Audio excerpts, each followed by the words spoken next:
Hey there, Philos here. This video is going to be a guide on the group Greater Rifting build for the Wizard, patch 2.4.2. It is a Firebird Archon setup, so you can see the spec on the screen, the skills and abilities, the legendary gems, the cube powers, even the gear, everything that you need to know is right there on the screen straight away.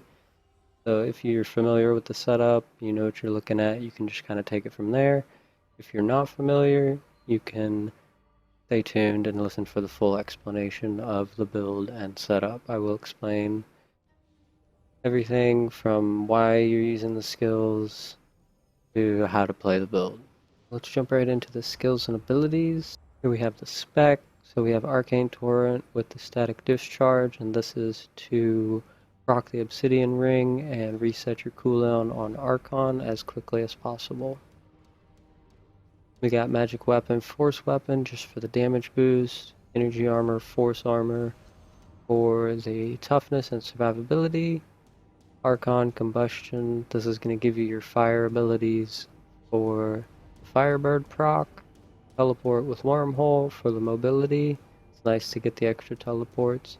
Can run Safe Passage here, seen some people do that, but it really shouldn't be necessary. For the most part, Wormhole is going to be preferred. And then we have Black Hole Spell Steal here for the damage boost.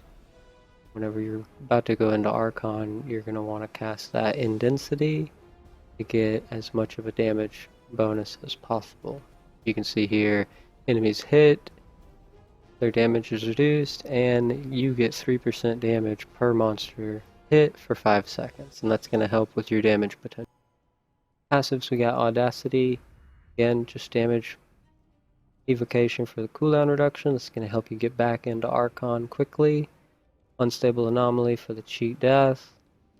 Conflagration here for the damage with fire. And if you are running with a Z-Wiz, they're going to be running Conflag, so you don't actually need this. Apparently it does not stack, so you only need one instance of Conflag. So instead of Conflag, again, this is if you have a support wizard in your group. I've been running Unwavering Will. You can also run Blur. And some people do that. So one of those two, if you want just straight damage reduction, you'd go with Blur. I prefer Unwavering Will because it gives you some damage and toughness. Although you do have to stand still for a couple seconds to get that buff. But whenever you're doing your damage burst, you should be staying still anyways for your Traveler's Pledge Compass Rose damage bonus. And that's going to take me into the next portion, which is the itemization. I'm going to go over the exact setup. So like I said, it is a Firebird Archon setup. So you got the Firebird 6-piece. You're not using the offhand because you're going to be using Chantotos 2-piece here. This is going to give you the Fire Nova every second when in Archon. This is going to be the bulk of your damage is going to be coming from this Fire Nova. So you got your 6 pieces of Firebirds, and then Chantoto's weapon and offhand, and then the Traveler's Pledge and the Compass Rose. And then over here we got the Convention of Elements, APD for the toughness, survivability, and we got the Fazula chain for the Archon stacks when transforming into Archon. And then in the cube, we got the Furnace for the elite damage, Swami to keep the stacks, so that way you can overlap and double stack your Archon damage buff. Then we got the Obsidian Ring for the cooldown reduction to help you get back into Archon ASAP. Now for the stat priority, basically cooldown. You're going to want to get as much cooldown reduction as possible. I'm not quite perfectly optimized. I would like the intelligence on this ring to be cooldown. That is the only role that I am missing in terms of cooldown, so I'm close to perfect, but not quite. So you're going to want to prioritize the cooldown on the shoulders, gloves, jewelry, not the neck, weapon, offhand, pretty much everywhere you can get it, the helm, You want the diamond in the helm for the cooldown reduction. And then other than that, after cooldown reduction, you want your crit chance, crit damage, of course. Your gloves, you're going to want the dual crit cooldown. Necklace, you want your dual crit fire damage. Bracers, fire damage, crit chance. Offhand, you get your cooldown. You are going to want to have one instance of arcane power on crit. It's going to be on your offhand. That way, whenever you are channeling your little arcane torrent, you're going to be able to regenerate your arcane power to maintain that, to get your Archon cooldown back. Toughness on the armor pieces, you get your crit chance. I mean, it's standard rolls everywhere. The only thing is the high priority for cooldown reduction. My weapon, I would like that vitality to be 10% damage. That would be preferred. And on the ring, if the movement speed was intelligence or something more useful, that would be preferred. But all in all, I'm pretty close to perfectly optimized with this setup. On the shoulders, I have the reduced resource cost. That's not necessary. It's nice for on the Rift Guardian, again, to maintain your arcane power, to have the arcane torrent spam. The resource cost reduction is nice for that, but again, it's not necessary. You can run life percent on your shoulders instead of resource reduction. It's not that big of a deal. A lot of people like the elite damage reduction on the chest. That could also be life percent. Again, not a huge deal. And in terms of other stats, the armor is going to be preferred over all res because your intelligence base, your all res is going to be inflated and your armor is going to be low. The value of armor is going to be above all res. And that's pretty much it for the gear. I mentioned the cube powers, Furnace, Swami, Zodiac. And now we can talk about the legendary gems. There are a couple options here. The Bane of the Trapped is going to be mandatory. The Stricken is going to depend on the group comp. Lately I've been running with triple support, single DPS, so if that is what you're running, you are going to want to have the Stricken, of course. If you run with double DPS comp, like with a Generator Monk or some other DPS that prefers Stricken, you can drop the Stricken for the Gogok of Swiftness.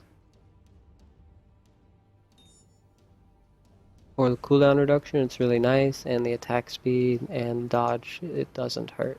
So, Gogok is a nice alternative to Stricken if someone else has Stricken in your group, or if you're at a really low level and you're really strong. Like sometimes if I do 80s speeds, I won't run the Stricken just because the Rift Guardian doesn't take long anyways. And then over here we got Bane of the Powerful. So I would consider Trapped and Powerful stock, and then Stricken Gogok would be flex gems depending on the group comp. Usually you're going to prefer Stricken unless somebody else has it. You will want at least one instance of Stricken for the most part. Now we can talk about the paragon points. On the core, obviously you just want to maximize your intelligence, get your movement speed capped, whatever you need to get that to 25%, and then just dump the rest into intelligence. If you have survivability issues, you could get a little vitality, but again, that shouldn't be necessary. The build is reasonably tanky, just inherently, so not a big deal there. On the offense, the cooldown reduction, as I mentioned, is going to be the high priority. After cooldown, it's going to depend on how much crit chance and crit damage you have. Usually with the offhand, the crit damage is going to be lower, so crit damage is going to be next, crit chance, and then attack speed last. For the defensive, all res is going to be the weakest, armor and life percent are going to be preferred. Depending on your exact stats, it could go either way. Usually the armor is going to be first, then life, then all res, and life regen last. And for the utility, area damage is nice. Resource cost, I mean, this is hardly significant. Resource cost is okay as well. life on hit, and gold find last. That's the paragon points. That's everything about the build. Now I'm going to show some more gameplay and talk about some of the micromanagement on the rotation, because there is a lot going on with the rotation.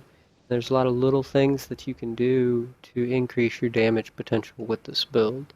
So when you first start the rift, you want to make sure that you cast your buffs, energy armor, and the magic weapon. You have to cast every time you enter a new rift at the beginning of the rift. Start to build some Chantota stacks. Your Arcane Torrent is going to be the way to go about doing this. As you channel the Arcane Torrent and hit targets, you're going to gain Chantota stacks up to 20. And ideally, you should get to 20 stacks before going into Archon. That's going to increase the damage potential of the Fire Nova from the Chantota. So I'm just going to kind of shoot a little bit of Arcane Torrents, get my Chantota stacks to 20, and then the key to the damage potential is right when you're about to go on to fire on the Convention of Elements, you want to throw out a black hole into some density to get the damage boost for 5 seconds, and then transform into Archon while you have the black hole damage buff and you're on fire COE. When you do that, you're going to have huge damage for 4 seconds of COE. During that time, you're going to want to stay in the density as much as possible. Make sure that you have ignited an elite, and to do that, all you have to do is hit them with 2 abilities as well as the Chantota Nova. So the Chantota Fire Nova is going to count for 1 ability, and then you have 3 Archon abilities that you can use. Any combination of those is going to get your elite ignited. So you can see right here, I'm about to go on fire, so I'm going to drop a black hole and then transform into Archon. And the other thing you can do is try to get into the Oculus. If it's convenient, you don't want to go too far out of your way.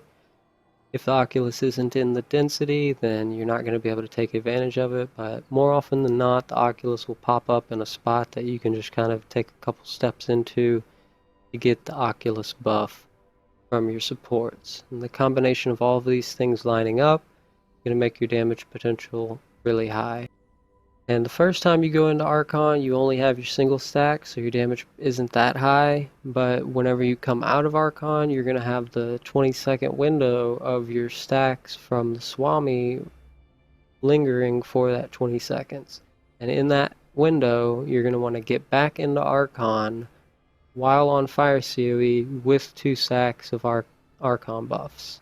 So right here you can see I'm about to drop a black hole, go into Archon, and everything just blows up. So right there is the peak damage, and maintaining this rotation throughout the whole rift is going to be crucial for the damage potential of the build. If you're not managing the rotation properly, you're missing your fire COE, you're not getting black holes in density, you're not standing in Oculus, all these little things are going to add up to contribute to a massive increase in your damage. And again, right there you can see every time I have 2 double stack Archon, fire COE, Oculus, the damage is just crazy. And this was a pretty good rift here. You can see it's Greater Rift 88. And I mean, that's pretty much the gist of it. Obviously, you got your Traveler's Pledge and Compass combo, so you want to try to move as little as possible. You don't want to be moving around a lot, because then you're losing the damage buff from that as well. And I mean, you can see here we were already about to spawn the Guardian. And on the Guardian, I mean, it's the same thing. To have your double stack Archon, Fire COE, all happening at the same time with the Oculus, and you can see the Rift Guardian just melts. And that was with the Power Pylon, so a little bit stacked on the damage there. And if your rotation gets out of sync with your COE, one thing that I notice, I kind of tell myself, is it's better to go into Archon late rather than early. And the reason for that is if you go in late, you'll get Fire COE at the end of your Archon. If you go in early, then you won't get that Fire COE at the end, and you'll only get 1 Fire COE per Archon. And with enough cooldown, you'll pretty much stay in sync the whole time. My cooldown's a little low, so that's why I kind of noticed going in late is better than going in early, because my cycle isn't synced up all the time. But again, if you run the Gogok, you'll stay in sync the whole time, and if you have proper cooldown rolls on everything, I'm missing the one cooldown roll on my ring. That's why I fall out of sync sometimes. But other than that, that's pretty much it. I don't usually make wizard content, but I have been playing this build quite a lot lately. I've been enjoying it. It's a lot of fun, and I had some people request that I make a video guide on the build, as there doesn't seem to be much in the way of that recently. So here it is. I hope it helps you guys increase the damage potential of your wizard and potentially make your runs a little bit faster with some of the information presented here. Other than that, thanks for watching. I'll see you guys later.